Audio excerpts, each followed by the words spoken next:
Yo la team, j'espère que vous allez bien, que vous avez passé une excellente journée. On se retrouve ce soir pour une nouvelle vidéo de pronostics sportifs dans cette saison 2021-2022. On parlera demain exceptionnellement de Jeux Olympiques avec du foot féminin. Direction la Ligue 2 où le club corse de Bastia retrouve un petit peu la deuxième division en recevant des Nîmois. Et on finira tranquillement en Belgique où Beerschot, la surprise de l'année dernière dans ce championnat belge, recevra le Cercle de Bruges qui s'est sauvé lors des dernières journées. Juste avant de parler pronostics, vous le savez, la team après un très bel Euro et des belles performances en qualif de la Ligue des Champions, il ne suffit que d'un pouce bleu pour me remercier du travail qui est réalisé depuis maintenant plusieurs années. N'hésitez pas à lâcher un pouce bleu juste en dessous dans la description, à partager également cette vidéo, mais surtout à vous abonner en activant la petite cloche de notification pour ne louper aucune vidéo. Juste avant de parler pronostics, vous le savez, je parle beaucoup du canal Telegram qui est juste en dessous dans la description. Il y a mon canal Telegram personnel, débrief pronofoot, mais également celui de la team parieur. Je vous invite, si vous n'êtes pas encore inscrit, en tout cas c'est totalement gratuit. Si vous voulez nous rejoindre, n'hésitez pas, c'est le moment. Pourquoi ? Car demain commencent officiellement les Jeux Olympiques et même si on parle beaucoup de football sur ma chaîne mais également sur la team parieur, vous le savez, on est des fans de sport avec Julien et forcément dans cette compétition on proposera des pronostics. Tous mes pronos JO seront principalement sur mon canal Telegram qui est disponible juste en dessous dans la description. Ni une ni deux la team, on va partir sur les 3 pronostics. On commence avec un match qui se joue, je crois, sur les coups de 10h30, 11h. C'est la Nouvelle-Zélande qui affronte les États-Unis en football féminin. Deuxième journée de ces JO dans le groupe G, composé également de la Suède et de l'Australie. Alors forcément, la Nouvelle-Zélande a aucune ambition dans cette compétition. C'est un petit peu l'Arabie Saoudite du football masculin, souvent qualifié en Coupe du Monde, mais jamais dans les phases finales. Du côté américain, forcément, l'objectif est tout simple, confirmer son statut de champion du monde en allant chercher, encore une fois, une première place dans ces JO féminins.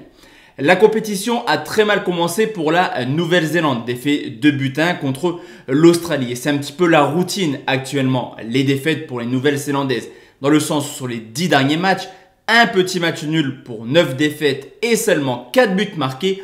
Au contraire des Américaines qui certes sont lourdement inclinées lors de leur première rencontre contre la Suède sur le score de 3-0, mais qui avant ça restaient sur une excellente série de 45 matchs sans défaite, dont 41 victoires, excusez du peu.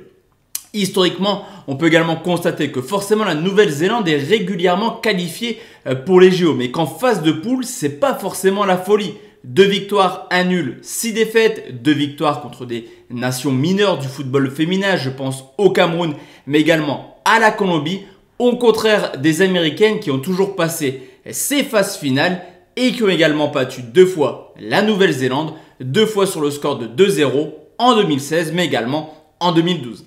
Les Américaines n'ont clairement pas d'autre choix que de faire bonne figure dès demain. Je pense qu'ils vont tout faire pour s'imposer sur un score assez large. On le sait, la Nouvelle-Zélande va encore une fois subir demain contre les Américaines et je vais partir sur un pronostic plutôt audacieux, mais clairement j'y crois. Les États-Unis d'Amérique s'imposent par au moins 3 buts d'écart, c'est coté 1,46.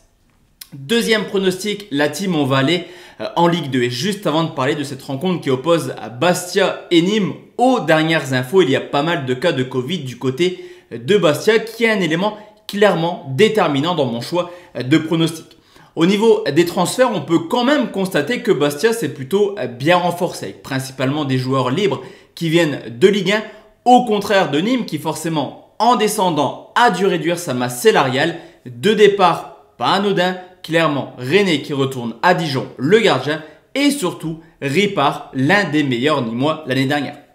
On ne va pas compenser la Nationale 1 avec la Ligue 1. Mais à domicile, on le sait, s'imposer à Bastia n'est jamais évident. Ils ont terminé à la première place des équipes à domicile l'année dernière avec seulement 3 petites défaites. Au contraire de Nîmes où là encore je ne compare pas la Ligue 1 avec la Ligue 2. Mais en Ligue 1, Nîmes était tout simplement l'une des équipes les moins fortes à l'extérieur avec seulement 6 petites victoires en 19 matchs. Au niveau de l'état de forme, après une très belle fin de saison où Bastia a seulement perdu 3 matchs en 2021, on constate une équipe plutôt en forme également. Un calendrier plutôt abordable en matchs amicaux, 3 matchs, 3 victoires, mais tout de même une victoire contre les Niçois. Du côté de Nîmes, forcément mentalement, ça fait mal, une équipe qui avait l'habitude depuis maintenant quelques années d'être en première division. Le retour à la réalité peut faire mal et ça peut se sentir clairement en ce début de saison. On a également généralement un effet de mode, c'est-à-dire que le promu arrive avec le plein de confiance, ce qui leur permet de réaliser un beau début de saison. Et il n'est pas anodin également de voir des équipes promues remonter directement. D'ailleurs, ce sera l'objectif des Bastiais cette année, au contraire de Nîmes, qui forcément faudra solidifier sa place en deuxième division afin de se restructurer financièrement. Je vous l'ai dit, pas mal de cas de Covid du côté de Bastia, mais si on a pu analyser l'année dernière, on constate tout simplement que généralement ce n'est pas un facteur déterminant dans les rencontres, dans le sens où quand les équipes avaient des cas de Covid, généralement elles réalisaient de belles performances. Dans un stade plutôt rempli, je pense que venir s'imposer à Bastia sera extrêmement compliqué pour les Nîmois. C'est la raison pour laquelle je vais partir sur Bastia ou nul qu'on répartit manuellement, coté à 1,55. Et enfin la team, le dernier pronostic, on va aller en Belgique. Sur ce coup, l'analyse est très fine parce qu'on se base principalement sur des pronostics de l'année dernière. C'est-à-dire que Beerschot était l'une des équipes les plus prolifiques de ce championnat belge, avec en moyenne 3,6 buts. Et même s'il y a eu pas mal de départs, forcément, au vu de leur saison, Suzuki est resté à Beerschot et également le coach reste en place, ce qui nous promet la même animation que l'année dernière. Du côté du Cercle de Bruges qui s'est sauvé lors des dernières journées, il a fallu prendre 7 points sur les 3 derniers matchs pour se sauver. On peut également constater que le Cercle a l'une des plus mauvaises attaques l'an passé avec seulement 40 buts, mais tout de même 40 buts en 34 matchs. Les stats sont plutôt du côté d'un match plutôt prolifique. 70% des rencontres de Beerschot l'an passé ont vu au moins 3 buts marqués. Même si du côté du Cercle, c'est un petit peu l'inverse. On a régulièrement moins de 2,5 buts que des plus de 2,5 buts. On peut également constater un seul clean sheet hors de leur base quand on sait que Beerschot est une équipe extrêmement offensive. Sur ce coup, je trouve que la cote est extrêmement belle. Et même si on n'a pas tous les tenants et les aboutissants de la rencontre, je pense qu'un plus de 2,5 buts quand je vois Beerschot jouer se joue largement. La cote 1,70 pour un plus de 2,5 buts. Donc voici la team, mes 3 pronostics concernant cette journée. On se retrouve forcément demain soir pour continuer à parler pronostics sportifs. Et je le répète, vraiment, rejoignez-nous sur Telegram car les JO commencent dès demain matin sur les coups de 4 h du matin. Ça va être la folie, folie, folie. Excellente soirée à tous et à toutes.